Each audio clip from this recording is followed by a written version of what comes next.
이미 그는 많은 것을 양보했고 더 이상 참지 않을 것이다. 우리는 모두 손흥민의 부진을 얘기한다. 하지만 우리가 모두 간과하는 사실은 그는 작년 득점왕이라는 것이다. 작년 그는 엄청난 퍼포먼스를 선보이며 자신의 가능성을 보여줬다. 하지만 콘테의 전술은 손흥민의 장점이 퇴색된다. 이것을 손흥민도 모르지 않을 것이다. 하지만 그는 팀의 승리를 위해서 한 발 물러났다. 냉정한 프리미어 리그에서 손흥민의 선택은 쉽지 않은 선택이다. 그는 자신의 무기를 사용하는 대신 팀을 돋보이는 포지션으로 내려왔다. 결과가 좋았다면 손흥민은 자신이 부진을 겪고 있더라도 만족했을 것이다. 하지만 토트넘은 5위에 머물러 있으며 다음 시즌 챔스 진출을 위해 가장 중요했던 아스날전의 패배 후 손흥민은 참지 못했다. 그는 현재 매우 예민한 상태이며 항상 웃으며 팀에 긍정적인 영향을 줬던 손흥민을 지금은 찾아볼 수 없다. 지난 16일 토트넘은 아스날과에서 2대0으로 패배했습니다.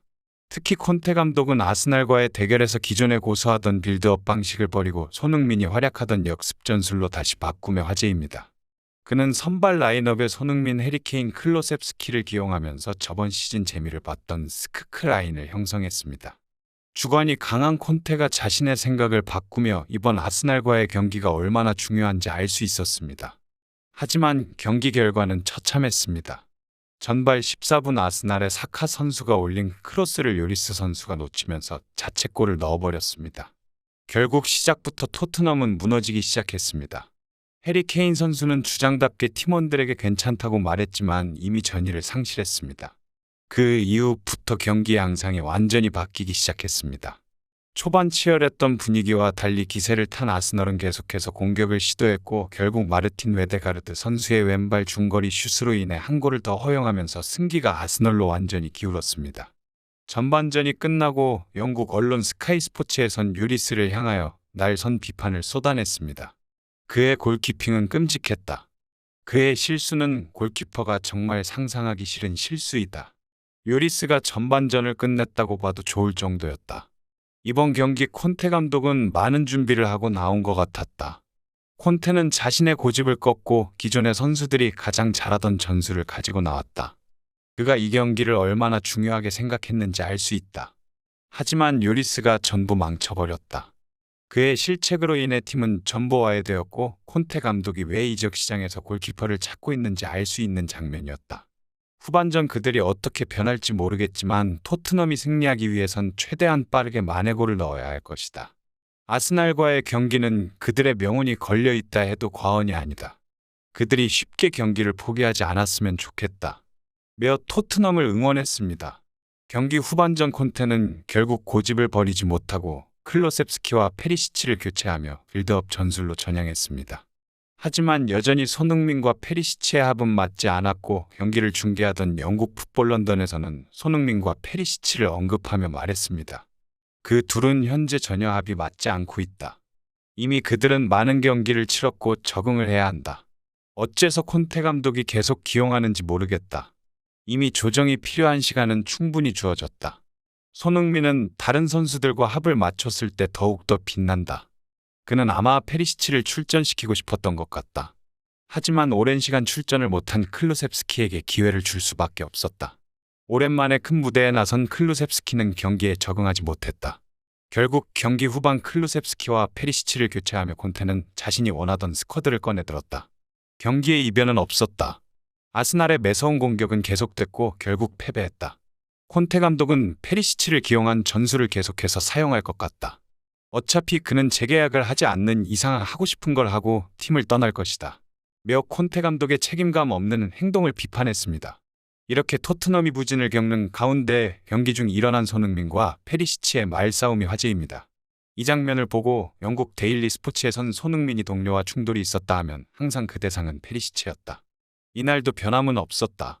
둘의 호흡은 완전히 맞지 않았고 서로를 바라보며 불만을 표현하는 장면이 경기 중계에 잡혔다. 리그 1위 아스날의 벽은 높았고 토트넘의 경기력은 눈에 띄게 나빴다. 또한 많은 기대를 안고 있던 손흥민은 풀타임 출전에도 공격 포인트 획득에 실패했다. 1대1 기회도 놓치는 아쉬운 모습까지 노출했던 그는 축구 전문 매체로부터 최저 평점을 받았다. 이번 시즌 손흥민의 폼이 작년만큼은 아닌 것이 사실이다. 이날 눈에 띈 것은 이례적으로 팀원에게 강한 불만을 표현한 것이다. 손흥민은 후반 44분 해리케인의 패스를 받고 상대 진영 왼쪽 측면으로 볼을 몰고 간 손흥민은 박스 안까지 들어가는데 성공했다. 그때 페리시치는 오버래핑을 시도하여 손흥민의 뒤로 빠르게 들어갔다. 손흥민의 패스가 절묘하게 들어갔다면 슈팅까지 시도할 수 있는 좋은 기회였다.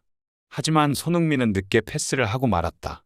그는 습관적으로 자신 앞에 있는 수비수를 의식해 공을 끌었고 결국 패스 타이밍이 늦자 페리시치는 양팔을 들어 손흥민에게 불만을 표시했다.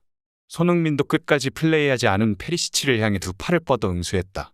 골킥이 선언되자 돌아가는 페리시치에게 짜증 섞인 듯이 몇 마디를 건넸고 페리시치는 이해할 수 없다는 제스처를 보이며 손흥민 앞을 지나갔다.